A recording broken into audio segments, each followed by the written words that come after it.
Well, good morning to Bay Area family. We are so glad that you're with us, whether you're at the chapel or in Owenton, here in Annapolis, or online. We're just thrilled to be together. Happy Mother's Day to all of you. If we haven't met yet, my name's Aaron. I'm one of the pastors here, and I want to say Happy Mother's Day to my wife, Lauren, and to my mom. Happy Mother's Day. She'll watch this at some point, I'm sure, much to her great embarrassment. But, hey, Happy Mother's Day. We are in a series called Influencers, and what we are talking about in this series is the process of becoming a better follower of Jesus. Okay, in a world filled with so many other things that are calling for our attention, other influencers that want us to follow in their trends, let's get some definitions as to what we're trying to do in this series. We're trying to make disciples. What is a disciple? Here's the definition that we've been using. Okay, a disciple of Jesus is someone who does three things: who follows Jesus, who's being changed by Jesus, and is on mission with Jesus. Those are the three things that a disciple is or does. They follow, they're being changed, and they're on mission. And so what is discipleship? Discipleship is simply the process of following Jesus more closely and becoming more like him. That's what discipleship is, and that's really what we're all about here at Bay Area Community Church, is making passionate, maturing followers of Jesus or disciples of Jesus from here to the nations. And I think what we have to understand as part of this series is that every day, every part of every day, we are being shaped by the influences that are all around us. And every influence in our life is either shaping us to look more like Jesus or less like Jesus. And so if that's true, based on that assumption, then we need to identify who or what is leading us away from Jesus and then unfollow that influence. Because when we follow in the ways of Jesus, what we're doing is undoing the influence of our culture. Okay, so I want to talk today about the influencer of achievement. Here are the three big ideas, though, that we've talked about in this series, okay? Let's jump to the three big ideas of this series. I accidentally skipped it, which is a big mistake, so I'm sorry, Josh. That's totally on me. Here we go. Three big ideas. First, all of life is forming us spiritually. What that means is every aspect of our life is forming us. Two, that counter-discipleship influencers must be identified. We have to call out the things in our life that are pulling us away from Jesus so that we can, three, ultimately, spiritual practices are the antidote to cultural lies. And once we know what's pulling us away, we can enact some practices in our life that will help us look and act more like Jesus. Okay, so today's cultural influencer that we're going to be calling out is the influencer of achievement. We've already mentioned that. The influencer of achievement. I believe we are living in a world where achievement is king. Okay? The cultural waters we are swimming in are thick with this idea, an obsession with achievement. But before you sit here and think I'm pointing the finger at you, all you people out there, I just want to personally admit that I am at times, often even, unhealthily focused on achievement. Okay, let me prove that to you in the nerdiest and most embarrassing way possible, okay? What I'm about to show you is something that you have to know. I grew up in the Midwest, okay? This was a normal thing. It was normal, okay? Everyone at my high school had one of these, and they got them as soon as they could possibly earn them, okay? So I'm going to show you something that illustrates how I'm obsessed with achievement. But you have to give me some grace here, okay? This is going to be very embarrassing. Can I be honest with you? Here's how I'm obsessed with achievement, okay? This is my high school Letterman's jacket.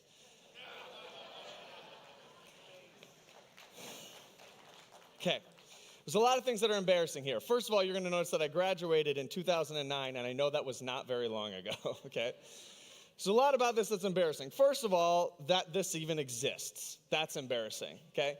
And that there's so much on it. I mean, it's just ridiculous. Okay, every one of the words that's listed here, and you had to be so strategic about what you put on here because there's only so much room. But I mean, every one of these words was aimed to make sure that everybody knew that I thought I was the man, okay? Because look, what you see here, soccer and tennis. Right away, I'm going to be involved in other things, but I need people to know I'm an athlete, okay? Number one, I'm an athlete, you see?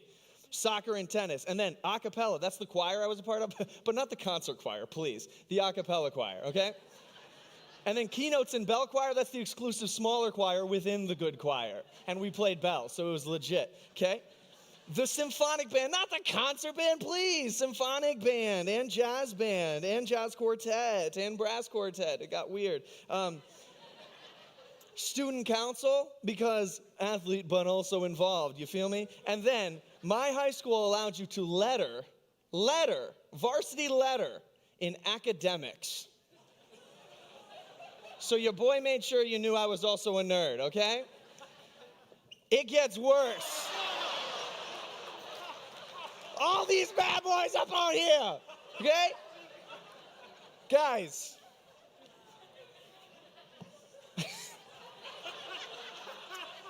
There's so much that could be said. And it needs to be left unsaid. But the placements, where soccer and tennis were located and how many chevrons, you didn't know you were a 4-year letterman, whatever. All of this was a highly orchestrated display of what I felt like were my achievements as a 17-year-old, okay? And actually, we're going to close in prayer because that's all I have to say. I'm just going to cover this back up. Nobody needs to see this. Well, whatever, I'll leave it. Okay, I'm going to leave it. Okay. I'm not saying that any of these achievements were actually impressive, okay? They were not, all right? My high school, whatever. I'm not going to talk about that. But what I'm saying is that this mattered to me, okay? It mattered to me that what I was involved in was displayed on my jacket. And before you get too judgy, you're allowed to be a little judgy because that's super weird, but I think this is true of all of us. Maybe you aren't quite as overt as I and all those around me were, but I think it is normal and natural in our culture to be motivated by a desire to go further and faster than people around you. And if you don't think that you are like this, our culture is. And I think the closer that you get to the Naval Academy or a state capital or the United States Capitol, which is actually everywhere here, the more this dynamic becomes pronounced. We devour success stories, the first ever to, the youngest ever to accomplish whatever. We love our class rings, right? But it's not just about where you went to college, it's about where your kids are going to college and what private school they're attending, because we want to be the best. I think in the words of the great thinker and philosopher Ricky Bobby, he'd say, if you're not first, you're last, right? I would argue that if Achievement had an Instagram, we would all be following that account and we would have mashed that notification bell, right? We'd be following the influencer of Achievement. And not all of that is bad. Look, some of that's okay. But what are the implications of this, right? Just because our culture thinks this way naturally doesn't mean that thinking this way is good.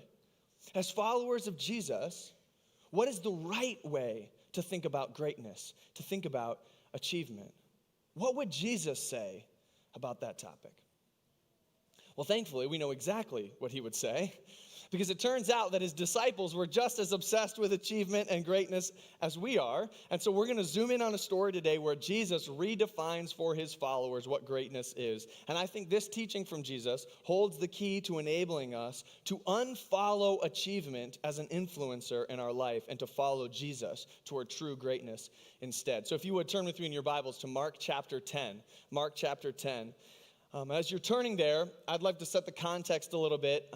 In this section of Jesus' life, he had been teaching his disciples, and right before this moment, he had actually told them, he had promised them something about the future. He said, sometime when I come to earth and I reign on this earth, you, my disciples, you will reign with me on 12 thrones. Okay, we see this in Matthew chapter 19. This is right before our story. Jesus said to them, truly I say to you, in the new world, when the Son of Man will sit on his glorious throne, you who have followed me will also sit on 12 thrones, which that sounds pretty legit, okay? So they're like, all right, I'm kind of feeling this, 12 thrones, but it didn't take long for them to start putting two and two together, like, well, if there's going to be thrones, who do you think is going to be on the best one, right? Start thinking like, how do I rank in the disciples, all right? How am I going to stand out from the crowd? So that's the context of what's going on in Mark chapter 10, verse 35. I want to read Mark 10:35. It says this, and James and John, the sons of Zebedee, came up to him, that's Jesus, and said to him. So we're about to see something from James and John. Now, spoiler alert, they're going to do something dumb, okay?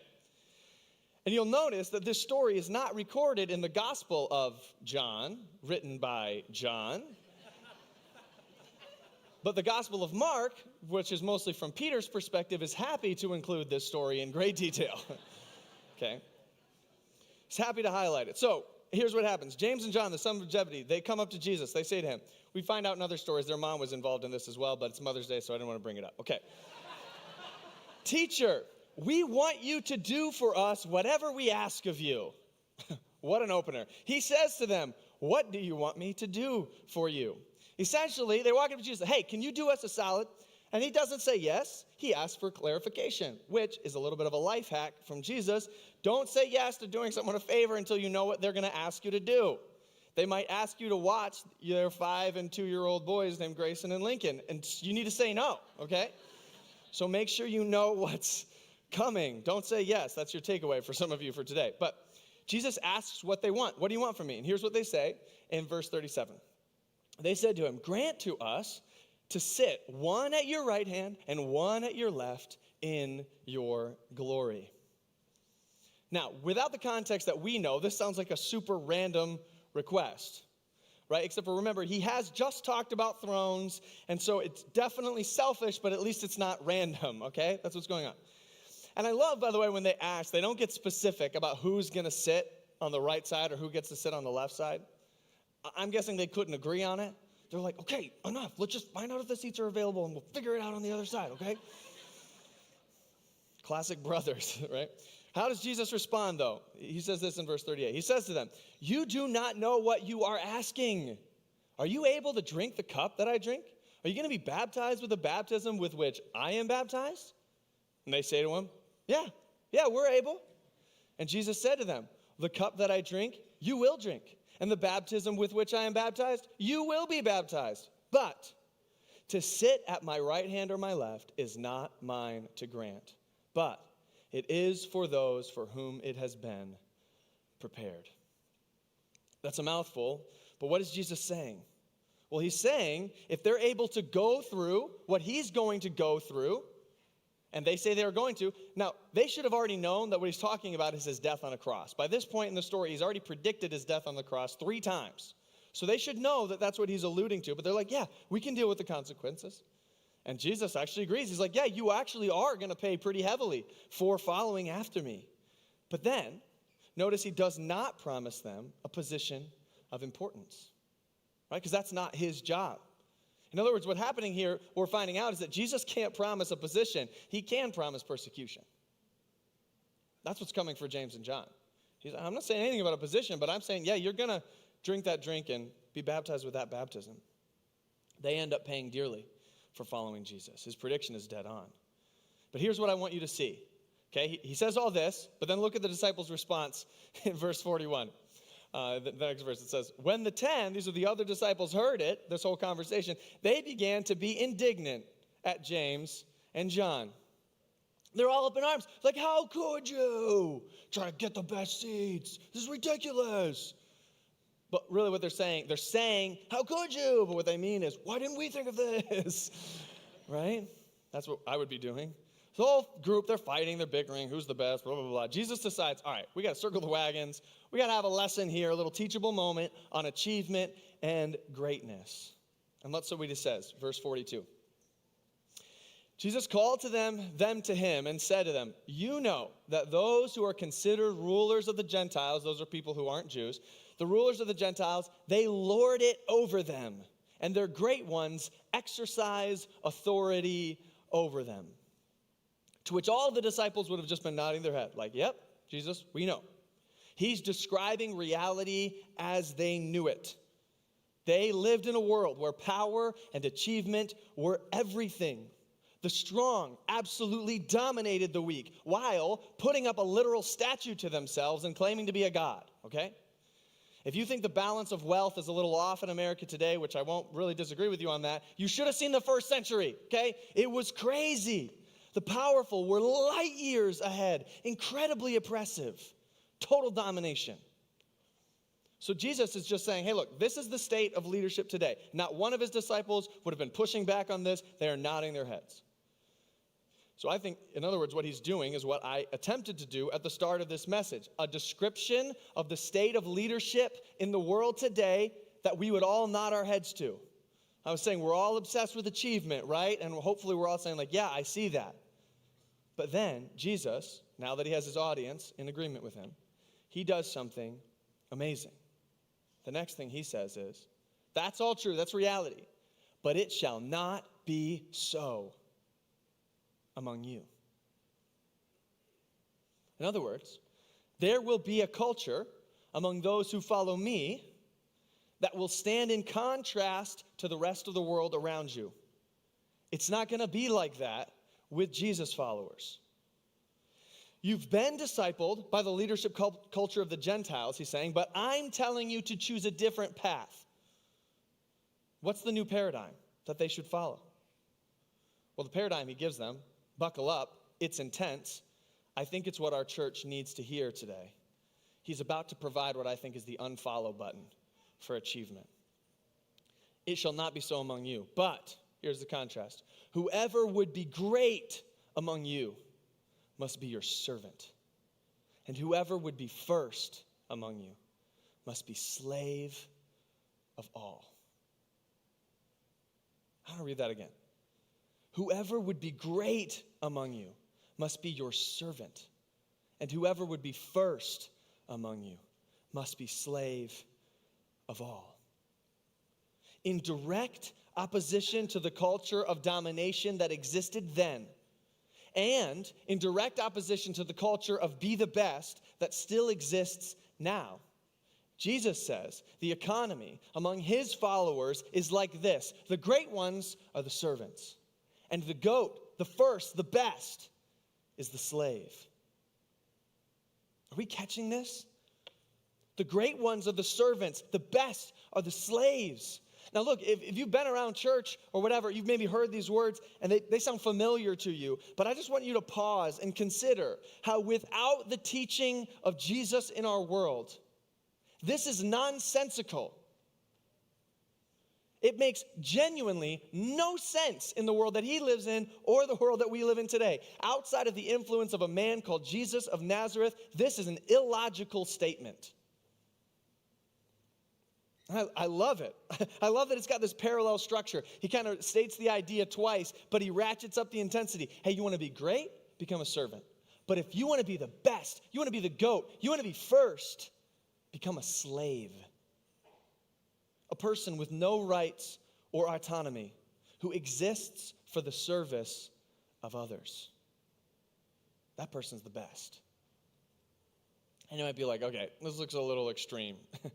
Easy there, Jesus. Let's not talk about slavery, right? This sounds like I'm losing my rights here. Don't you think I deserve a little better? Jesus puts himself in the same boat. Look how he finishes this up. In the next couple of verses, he said, it shall not be so among you. The best of all will be the slave. For even the Son of Man, that's his reference to himself, even the Son of Man, he came not to be served, but to serve and to give his life as a ransom for many. This principle didn't just apply to the followers of Jesus. Jesus doesn't get a pass. He's the essence of this philosophy. Jesus' pursuit of greatness, you could say it this way, Jesus' pursuit of greatness was through service and sacrifice. He came to serve and to give his life. His pursuit of greatness was through service and sacrifice. According to Jesus, you don't win by loading up your letter jacket with accolades. Okay, you don't win by stacking up the degrees or with the bars on your chest. You become great when you become a servant. Or better yet, a slave. And I think that many of us, including me, have bought the lie of the achievement culture that we live in, and we've followed that influencer to the point that its recommendations, its promptings in our life are the loudest voice in our head. Achievement says to us, the way up is up. Ignore the people you have to climb on the ladder on. The higher the better. Better is best. The bottom line philosophy of the idea of achievement is very simply, achievement says to us promotion and position. Achievement says promotion and position. Those are the things that matter. Those are the things that make you matter. So pursue these things at all costs. Get a promotion, whatever it takes. Get the next position, whatever it takes. And that's exactly the culture that Jesus was living in. Those same impulses exist in our world today. I think it's what drives us to our unethical behavior. It's what drives us to our overburdened work schedules and our overspent bank accounts and our overprogrammed schedules and clubs and sports. We must have promotion and position, whatever it takes. But Jesus says there's a different form of greatness. And this form of greatness doesn't focus on promotion and position. He says that true greatness is service and sacrifice. True greatness is service and sacrifice. The way up is down. And the lower, the better. In Jesus' view of achievement, we can see it's totally at odds with the way that our culture operates. They are, in fact, opposites. So what do we do with that? We've identified the lie that we live in. How do we unbelieve it? Well, we unbelieve it by following the example of Jesus instead. And I think he's made it pretty clear in this passage that true greatness is service and sacrifice. True greatness is service and sacrifice. So what practices could we implement that would help train us toward a lifestyle of service instead of simply achievement at all costs? What could it tangibly, practically look like? Well, I think there are probably endless actions, right, that would exhibit this, both big and small, that could express to the world around us our changed mentality. And I think service actually looks very different depending on which sphere of life you're talking about. So with the time that we have left, I'd like to get extraordinarily practical and very nitty-gritty about some practices that I think could help us exemplify our commitment to service and sacrifice. These are just very simple. They're suggestions that you could think of better ones, I'm sure, if you sat down for a few minutes. But let me just give you some examples of what this could look like in different spheres of our life. If we began to believe that it's not about promotion and position, it's about service and sacrifice, that's true greatness. And if that's true, what could it look like? In other words, what I want to give you are some opportunities to practice your serve. Practice your serve. I told you, I played tennis. So, practice your serve. Okay, let's talk about at home. What could it look like to practice your serve at home? And I think the first one that it could look like is very simply to celebrate mom. Celebrate mom. I seriously think that celebrating the role that moms often play is a great example of how to unfollow the lie of achievement culture. I love that this message fell on Mother's Day, because I think that there is very little in the world that's a better picture of true greatness than motherhood. And I don't just mean stay-at-home moms. I just mean the job of being a mom. In my opinion, it fits perfectly with Jesus' depiction of true greatness. So I want to say to you moms, you are pursuing greatness when you selflessly put the needs of your children ahead of your own. It is often a thankless job, but it is the essence of achievement and greatness. I think that when we demean the role of motherhood as something less significant than other jobs, then we are, I believe, acting out of our misunderstanding of what true greatness is. We're believing the lie of achievement culture. Mom, no matter what other job you have in life, I want you to know that Jesus sees your role as a mom, the servant and caregiver of your children, as a powerful display of your greatness. in his kingdom. Thank you for what you do. Thank you. I think a way to unfollow achievement culture is to celebrate moms for who they are as a mom, not just what else they do. I think another practice, stick with me on this, would be to become a diaper ninja. Become a diaper ninja. What do I mean by this? Well, I don't necessarily mean actual diapers, but I think the principle applies, okay? Changing diapers is just one of those things that, if we're honest, nobody likes doing, okay? The smellier the diaper, the less interested that everyone is. And I know that sometimes there's this condition that develops, especially in adult males that have young children, where they have this condition where their nose stops working, and whenever a poopy diaper appears, they suddenly can't smell anymore. And I don't know how to explain that particular phenomenon. I had no idea that I had it until I had it. But the fact is, I just don't think that's how Jesus would have been, right? I think a follower of Jesus, what we ought to be doing, if we're looking to follow Jesus rather than achievement culture, we ought to be looking for ways that we can undo our commitment to achievement at all costs. So we should look no further than identifying whatever job in your house nobody wants to do. And then become the world's leading expert in doing that job with a smile.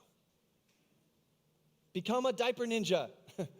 Nobody finds them faster. Nobody changes them with a bigger smile than you do.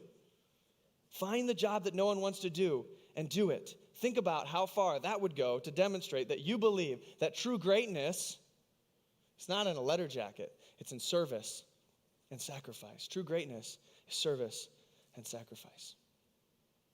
So those are things in the home. But what about beyond the home, okay? Let's think about what this might look like at church, okay? How could we practice our serve at church? And I think this could be as simple as use your gifts. Use your gifts. God has given every believer gifts that were intended to be used in the service of his mission. Remember, we defined a disciple earlier as someone who is on mission with Jesus. So it could mean that volunteering to serve with children's ministry or setting up chairs, that's not something that we ask the people of our church to do so that we can make church happen and make this thing bigger. No, that's not why we ask people to be a part of that. It's because we believe that it is a practice that will help you and me grow spiritually. It's not a task. It's an opportunity to work out your calling in true greatness. So maybe for you, that's a step that you could take. If you're a part of the Bay Area family and you're not using the gifts that God has given you somehow in this local church and in this community, in some way, man, at some point it becomes hard to believe that you're convinced that service is where greatness is found, right? I don't mean that in a guilt-inducing way. I just mean that's a really practical way to demonstrate it. You could get on our digital gathering card or talk to an ambassador as you leave today. We will find a way to get you plugged in so that you can demonstrate that you believe that service is where it's at. Okay, we'd love for you to be a part of it, not because we want something from you. We want something for you, spiritual growth. So maybe you could use your gifts. That's at church. What about at work? What could this look like at work? I think the diaper ninja idea kind of applies there. Hopefully, depending on what your line of work, hopefully there's not a lot of diapers there. Or maybe there are lots. It depends on what you do. But maybe you could apply that same idea to say, I'm going to be the person who volunteers to take meeting minutes, right? Or I'm going to be the person who cleans the lunchroom microwave if you dare, right? Jesus gave up his life. You can risk yours for your coworkers. Okay? But I think this is really simple and tangible. But I think one really easy way for us to practice our serve at work would be to write a thank you note. Write a thank you note. I'd be like, what do you mean? Well, I think this is an important way to demonstrate the value of other people. And the higher you are on the org chart in your organization, I think the more important this practice is. When you take time to physically hand write a card about something specific that someone has done, especially someone that you outrank, it communicates something about how you see them and their value. It shows that you see the role that they play inside of your organization. And it's going to require 3 things from you, okay? Paper, a pen, and humility to write a thank you note. paper, pen, and humility. So those are just things that I brainstormed over the course of the last couple of weeks, thinking about how you could practice your serve. Again, I'm sure you could come up with better ones, but I would go so far as to call the things that I've listed spiritual practices. Spiritual practices. They are things that when we regularly practice them, they will help us unfollow achievements lie. Achievements lie for all of us today is that we need to pursue at all costs the ideas of promotion and position.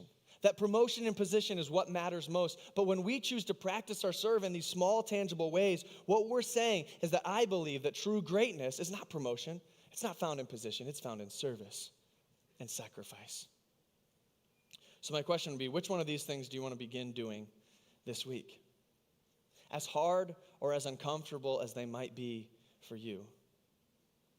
Which one of them could we do this week in order to confuse the watching world around us with our willingness to give our life in service to other people? I think that's what Jesus would do. And I think that's exactly what Jesus did. And I think that's exactly what true greatness is. Let me pray. Jesus, thank you for this example. More than an example, a command, that it will not be so among your followers. We don't exercise authority. We don't lord it over other people. And it doesn't matter what position we've been given. It doesn't matter how much authority we've been invested with. You are the Son of God. You said, all authority in heaven and earth has been given unto me. And yet you came to serve. So I pray that we would be those kind of people. And I pray that today those among us that have jobs or responsibilities that put them out of the spotlight, that put them in jobs that are easy to miss or forget, I pray that you would encourage them to see that when every day that they pursue those small things faithfully, they are experiencing and enjoying true greatness. Thank you. Pray in Jesus' name. Amen. Thank you for being a part of Bay Area Community Church. We're so grateful. I hope you have an awesome Mother's Day, whatever that looks like. I know this can be a day of many mixed emotions, but I'm hoping you're able to celebrate with a mom in your life. Thank you for being a part of today, and we'll see you guys next week.